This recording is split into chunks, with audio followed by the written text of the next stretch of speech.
السلام علیکم، میں ہوں محمد عابد۔ میں ایک سلسلہ شروع کرنے جا رہا ہوں، اور سلسلہ کہہ لیں یا آپ میری ایک چھوٹی سی کوشش کہہ لیں کہ بس جو خیالات پیدا ہوتے ہیں دل کے اندر، ذہن کے اندر، تو ان کو شیئر کرنے کا ایک طریقہ آپ اس کو کہہ سکتے ہیں۔ تو اس میں سب سے پہلے جو ہے وہ ہم کوشش کریں گے اپنی زندگی کو سمجھنے کی کہ بنیادی طور پر ہماری زندگی ہے کیا اور اس کا کیا مقصد ہے۔ تو ہم جب بھی زندگی کو لے کر کسی سے سوال کرتے ہیں، پوچھتے ہیں، تو ہمیں زندگی کا مقصد بتا کر اس سوال کا جواب دینے کی کوشش کی جاتی ہے کہ زندگی کا انسان کا ایک مقصد ہونا چاہیے، اس مقصد کے حصول کے لیے اس کو جدوجہد کرنی چاہیے، کوشش کرنی چاہیے، اور اسی طرح کی دیگر باتیں۔ یہ باتیں اپنی جگہ پر حقیقت ہیں، اور ان کو سمجھنا بھی چاہیے، ان پر عمل بھی کرنا چاہیے، لیکن اس کو سمجھنے سے پہلے ہمیں ایک اور بات کو سمجھنا ضروری ہے۔ زندگی کا مقصد سمجھنا یہ دوسرا مرحلہ ہے۔ اس سے پہلے ایک مرحلہ آتا ہے، وہ ہے زندگی کی حقیقت کو سمجھنا کہ زندگی کی حقیقت ہے کیا۔ اب زندگی کی حقیقت اور زندگی کا مقصد یہ دو الگ باتیں ہیں۔ کیسے الگ باتیں ہیں کہ جب تک ہمیں زندگی کی حقیقت کا پتہ نہیں چلے گا، ہم زندگی کے مقصد کا تعین نہیں کر سکتے۔ زندگی کی حقیقت کا کیسے پتہ چلتا ہے؟ تو اس کا سمپل سا ایک طریقہ کار ہے کہ اس سے کوئی فرق نہیں پڑتا آپ کس چیز کو ڈسکس کر رہے ہیں۔ کوئی بھی چیز آپ لیں، اگر آپ اس کی حقیقت کو سمجھنا چاہتے ہیں تو اس کے اپوزٹ میں دیکھیں کہ کیا ہے، جس سے آپ اس کا موازنہ کر سکیں، کیونکہ کسی بھی چیز کو سمجھنے کے لیے ایک تقابلی درجہ ہوتا ہے، اس کے کمپیریزن میں کیا چیز آتی ہے، تو جبھی ہم اس چیز کی حقیقت کو سمجھ سکتے ہیں۔ مثال کے طور پر اگر ہم نے دن کو سمجھنا ہو تو اس کے کمپیریزن میں رات جب تک نہیں ہوگی تو ہمیں دن کی حقیقت کا پتہ نہیں چلے گا، کہ جب تک رات کی تاریکی نہیں چھائے گی تو ہمیں دن کی روشنی کا صحیح طرح سے اندازہ نہیں ہوگا۔ اسی طرح اگر آپ بہادری کے کنسیپٹ کو سمجھنا چاہتے ہیں تو جب تک آپ کسی کی بزدلی کو نہیں دیکھیں گے، آپ بزدلی اور بہادری کا کمپیریزن نہیں کریں گے، تو آپ ان دونوں میں سے کسی بھی چیز کو نہیں سمجھ سکتے۔ اسی طرح جو زندگی کا تصور ہے، اس کو اگر سمجھنا ہے تو اس زندگی کے کمپیریزن کے اندر یا زندگی کے متضاد کے طور پر جو چیز آتی ہے وہ ہے موت۔ جب تک ہم موت کو نہیں سمجھ پائیں گے، ہم اپنی زندگی کو بھی نہیں سمجھ پائیں گے۔ ہو سکتا ہے آپ کو تھوڑا سی بات عجیب لگے، لیکن یہ اتنی بھی عجیب نہیں ہے۔ وہ کیسے کہ خود اللہ پاک قرآن پاک کے اندر جب زندگی کا ذکر فرماتا ہے تو اس سے پہلے موت کا ذکر فرماتا ہے۔ سورہ ملک کی آیت نمبر 2 اگر آپ پڑھیں تو اس میں اللہ پاک ارشاد فرماتا ہے کہ الذی خلق الموت والحیات۔ یہاں پر الذی خلق الموت، کہ یہاں اللہ پاک تخلیق کی جب بات کرتا ہے تو پہلے موت کی تخلیق کی بات کرتا ہے، پھر زندگی کی تخلیق کی بات کرتا ہے۔ جیسے کہ ہم عدم سے وجود میں آئے ہیں، تو ظاہری طور پر اس وجود سے پہلے والی جو ہماری حالت تھی وہ موت کی ہی حالت تھی، تو اللہ پاک نے تخلیق کیا ہے پہلے موت کو اور پھر زندگی کو تخلیق کیا ہے۔ تو یہ بنیادی طور پر زندگی کی حقیقت ہے۔ پھر آگے اللہ پاک زندگی کا مقصد بھی بیان کرتا ہے کہ الذی خلق الموت والحیات لیبلوکم ایکم احسن عملا، کہ تحقیق ہم نے موت اور زندگی کو پیدا کیا تاکہ دیکھیں تم میں سے اچھے عمل کون کرتا ہے۔ تو یعنی کہ اچھے عمل کرنا جو ہے وہ زندگی کا مقصد ہے، اور زندگی کی حقیقت جو ہے وہ موت سے وابستہ ہے۔ یعنی کہ جب ہم موت کو سمجھیں گے، جب بھی ہم زندگی کے مقصد کا تعین کر پائیں گے۔ اس کو بہت سارے لوگوں نے بڑی خوبصورتی کے ساتھ بیان کیا ہے، سمجھنے کی کوشش کی ہے۔ آپ شاید نام سنا ہو، ہیلن کیلر کا، مشہور مصنفہ ہے۔ تو اس کا ایک بہت ہی ویل نون جو ہے وہ ایک ایسے ہے 3 days to see، کہ اگر اسے 3 دن بینائی کے مل جاتے تو وہ کیسے ان کو گزارتی، کیسے جیتی۔ وہ بینائی سے اور قوت سماع سے جو ہے وہ محروم ہوتی ہے۔ شی واز بلائنڈ اینڈ ڈیف، وہ نابینا ہوتی ہے اور وہ بہری ہوتی ہیں۔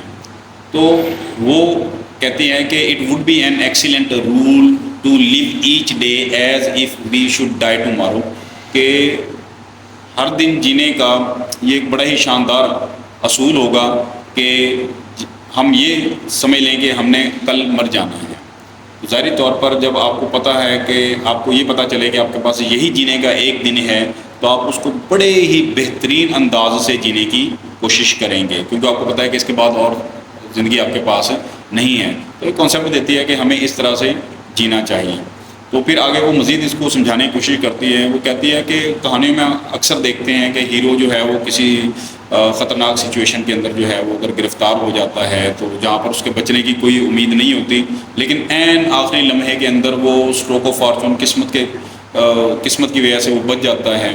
تو بچنے کے بعد وہ کیا ہوتا ہے کہ وہ زندگی کی اقدار کا پہلے سے زیادہ معترف ہو جاتا ہے، وہ زندگی کا پہلے سے زیادہ چاہنے والا ہو جاتا ہے، کیونکہ وہ زندگی کو بڑے قریب سے جان لیتا ہے جب وہ موت کے انتہائی قریب پہنچتا ہے۔ تو زندگی کی اہمیت کو سمجھنے کے لیے ہمیں جاننا ہوگا کہ یہ ہمارے پاس مختصر وقت کے لیے ہے اور الٹیمیٹلی ہم نے موت کی طرف بڑھنا ہے۔ جب ہم زندگی گزارتے ہیں تو زندگی گزارنے کے وقت ظاہری طور پر ہر بندہ جو ہے وہ کامیاب ہونا چاہتا ہے، کامیابی سے اپنی زندگی گزارنا چاہتا ہے۔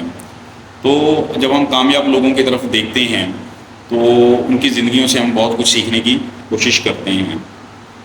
تو جب انہیں کامیاب لوگوں کی بات ہم کر رہے ہیں تو اس میں ایک بڑا نام آتا ہے اسٹیو جابس کا، ایپل کمپنی کا جو بانی ہے، جس نے ایپل کمپنی کی بنیاد رکھی، اور وہ ایک مارولس سکسیس تھا، ایک سکسیس تھی جو اس نے حاصل کی۔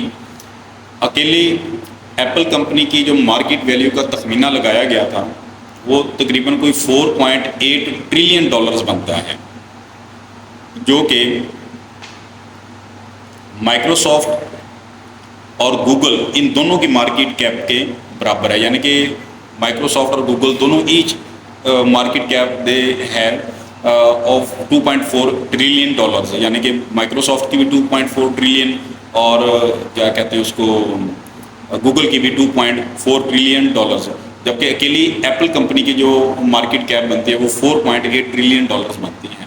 تو ظاہری طور پر آپ یہیں سے اس کی دولت کا اندازہ لگا سکتے ہیں۔ وہ خود اپنے بارے میں کہتا ہے کہ I reached the pinnacle of success in the business world, کہ کاروباری دنیا کے اندر کامیابی کے بلند ترین مقام تک میں پہنچا۔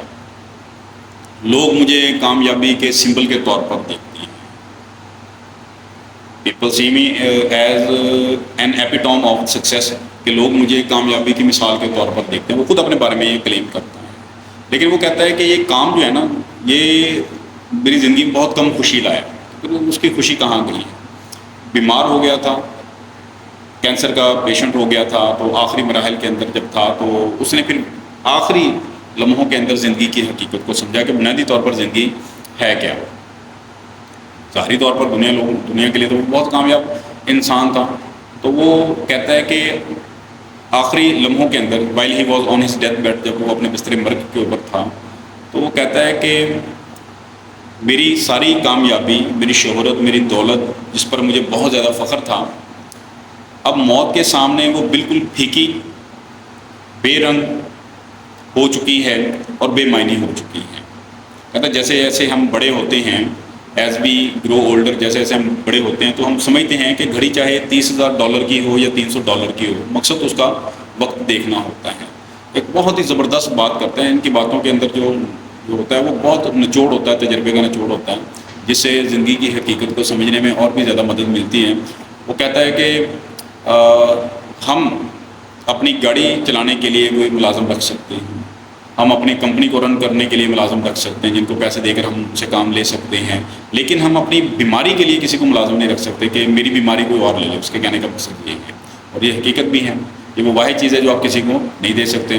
آپ پیسے دے کر اپنے جوتے پالش کروا سکتے ہیں، اپنے کپڑے جو ہے وہ پریس کروا سکتے ہیں، آپ دنیا کا ہر کام آپ لے سکتے ہیں، لیکن بیماری ایک ایسی چیز ہے، یعنی جتنا مرضی دولت مند انسان ہو وہ کسی کو یہ نہیں کہہ سکتا کہ یار تم میرا کینسر لے لو تو تاکہ میں صحت یاب ہو جاؤں۔ تو ایسا کوئی اللہ پاک نے نظام بنایا ہی نہیں ہے۔ پھر وہ آگے بڑی ہی زبردست بات کرتا ہے، یہ بہت ہی اپیلنگ بات ہے خصوصاً پیرنٹس کے لیے۔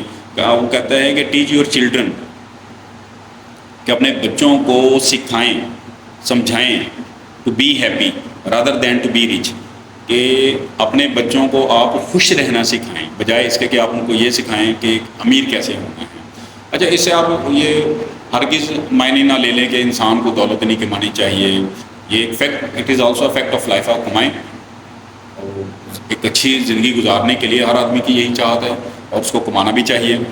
لیکن اس دولت کی جو ایک ریس ہے، جو ایک دوڑ لگی ہوئی ہے آج کل، اس میں کہیں نہ کہیں ہم اپنی زندگی کی دوسری ویلیوز کو جو ہے وہ نظر انداز کر دیتے ہیں. زندگی صرف پیسہ کمانا نہیں ہے.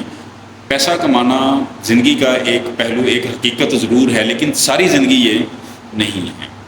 تو بنیادی طور پر زندگی کی حقیقت یہ ہے کہ ہمیں جو کام بھی کرنا چاہیے وہ ہمیں یہ سمجھ کر کرنا چاہیے اس کا الٹیمیٹ اینڈ جو ہے وہ ہمارا جو الٹیمیٹ اینڈ ہے اس کو سامنے رکھ کر ہمیں کسی بھی کام کو کرنا چاہیے.